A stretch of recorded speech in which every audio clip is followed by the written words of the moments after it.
They're not drones, they're small, unmanned aerial systems. The technology will evolve very quickly. They can track you for days or weeks. It's just too easy to become Big Brother.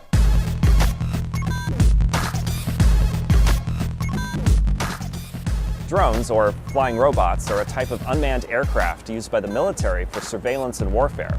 But now law enforcement wants to use a version of them as well, sparking an age-old debate across America. How do you balance technology with that creepy feeling that Big Brother is watching you? Alameda County in Northern California tried to answer that question at a recent public meeting. Today we'd like to put on a demonstration and a PowerPoint in regards to small unmanned aerial systems. This is the sheriff of Alameda County, Gregory Ahern, and he's proposing the use of a small drone about the size of a laptop to the county's Public Protection Committee. So I think this is the future of technology, and I think if we do this correctly, I think we'll have a great advantage over the other parts of our nation, and we can work together to make sure this works correctly. I think local police departments want to get their hands on drones right now because they see it as an easy, efficient way to monitor what's going on in a city. Lori Levinson is a professor of criminal law at Loyola Law School in Los Angeles. That can be for the good, make sure people are safe, but it can also be creepy as it invades people's privacy. So that's the hot issue. And that was the chief concern among Alameda residents at the public protection meeting. What people are concerned about is that law-abiding citizens will be surveilled. The best thing that a drone would be suited to do is to surveil. This drone is just another mechanism to invade people's privacy and spy on them. We don't use these types of devices for surveillance. It's mission specific to search areas for lost children or elderly or Alzheimer's patients, to search an area that would be very difficult for our personnel to get to. You're having the police department saying, look, we're going to use it for good causes. We're going to use it for safety and rescue. But the people are saying, how can we trust that that's what's going to happen? You might be using that to spy on, for example, groups that are protesting because they've had their fair number of protesters, or just using it against certain communities. Once that drone's in your backyard, it can see all sorts of things. Maybe they're not illegal, maybe they're just a little embarrassing, or maybe they're just none of the government's business. Prior to this meeting, Sheriff Ahern met with civil liberties advocates to hear recommendations for alleviating these concerns. Everyone has been so professional in meeting with us repeatedly. We would also be more delighted if they had taken more of our recommendations. One of those people he met with was Linda Lai, a lawyer with the American Civil Liberties Union of Northern California, who came to the meeting to speak. The policy as proposed invites the very kind of surveillance that the sheriff agrees in principle should not occur. Lai says Sheriff Ahern's written privacy policy needs to be more specific about what the department can and cannot do. Right now, it's just too broad. If the sheriff wants a drone for search and rescue, then the policy should say that he can only use it for search and rescue. Unfortunately, under his policy, he can deploy a drone for search and rescue, but then use the data for untold other purposes. That is a huge loophole. It's an exception that swallows the rule. I just have to disagree. We're very protective of the Fourth Amendment rights, privacy rights. That is our job. That's what we have to continue to gain the public's trust, so we'd never breach that subject. We urge you today not to approve acquisition of this device until written, meaningful safeguards are in place. We have to follow the law, and we do follow the law, and that's our practice. Well, I don't think the local police departments now know what to respect. They haven't been given, frankly, enough guidance. If you're going to say we're going to use it for a manhunt, what do you call a manhunt? If you say you want to use it to find missing persons, well, how far can you go with that? Does that mean all of a sudden you can use drones inside of people's apartment complex? Because the person might be there.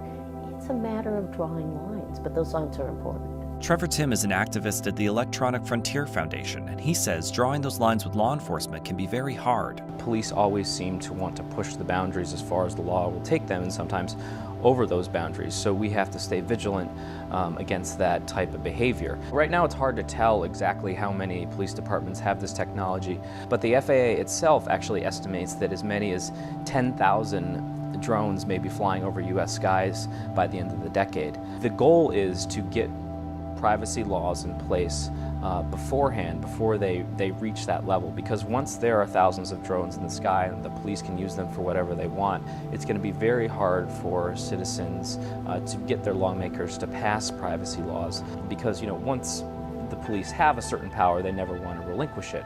The more available this type of technology is, whether it's because it's just easier to find, it's cheaper, the like, the more likely it'll be abused because the more likely it'll be used. And if you have it readily available, why would you pause and say, you know what, we want to do law enforcement the old-fashioned way. We want to use warrants, we want to send out police officers. It's just too easy to become Big Brother. Tim says that ease has ushered in a new world of big data collection by police. And if you want an example, take your smartphone. Right now, it is a pervasive problem where police are getting this type of information where they can track your exact movements for days or weeks without a warrant. The New York Times reported just last year that police agencies all over the country have gotten this type of data 1.3 million times. You see, because there weren't strict privacy rules in place when mobile phones first exploded onto the market, it made it that much easier for law enforcement to obtain civilian data once the technology got more advanced. And if it can happen with phones, it can happen with drones. This policy allows the cross-purposing of data so that data collected for search and rescue can be used for criminal law enforcement. That is a very large exception that needs to be closed. Generally, there is this real friction between technology and civil liberties. And we haven't really figured out how to deal with it, and frankly, neither has the Supreme Court. Because we are developing much faster technologies that can allow law enforcement and the government to invade our privacy. Just look around you. On the street corners, you have cameras in the lights. You have now these drones that can go all around. Everywhere you go, the government can surveil you. And yet the laws written to deal with this go back to the time of, the framers of the Constitution. What did they know about drones? The Supreme Court's trying to deal with the issue of how do you balance our Fourth Amendment interests, our privacy interests, against what technology can do.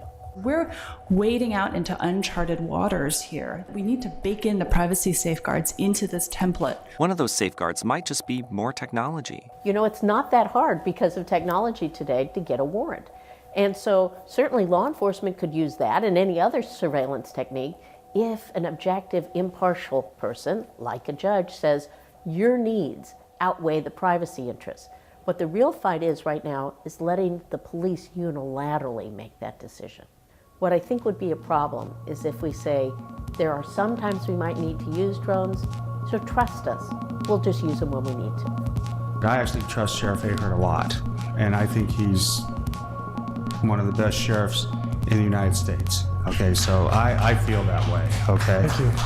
Whatever privacy framework we adopt now will be used as the baseline into the future, not only for Alameda, but for other jurisdictions across the country. We hope that Alameda becomes a leader in privacy protections, not privacy violations. I think their goals are noble. I don't think they're out there to violate all our rights. But if we don't pay attention, that's exactly what can happen. Alameda couldn't decide that day if they would use drones or not. The debate is still going on there. But when it comes to technology and civil liberties, the debate may never be settled. For Reason TV, I'm Paul Dietrich.